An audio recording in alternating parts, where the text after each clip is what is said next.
Why does this keep happening? Why do England keep taking the lead, dropping deep? Why does it seem to be that the sum is so much less than the individual parts? Yeah, it does feel like we've been here before. It's not a time for panic. I don't think Gareth does panic, but it's a time for him to interfere and find solutions and change something, because three things that we've seen in this first two games. We saw the first game, we let them off because they hadn't played together, first game of a tournament, but when you see it a second time, it becomes a pattern, and a pattern needs disrupting if it's a negative pattern.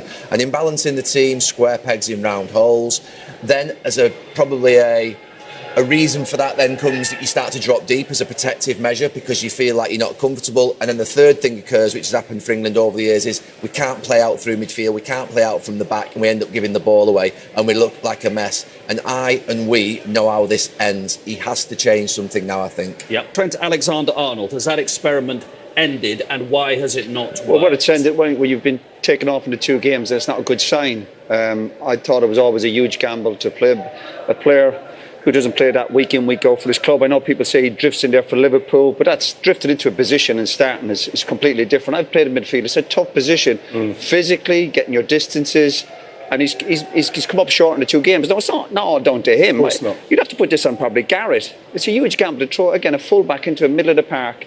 And this was against two teams. This is not against the French or the Spanish, where obviously they've got tougher tests ahead, maybe, or Germany. This is against two teams where you thought England would be fairly comfortable and have lots of possession. But it was a big ask for him, and he's not up to it.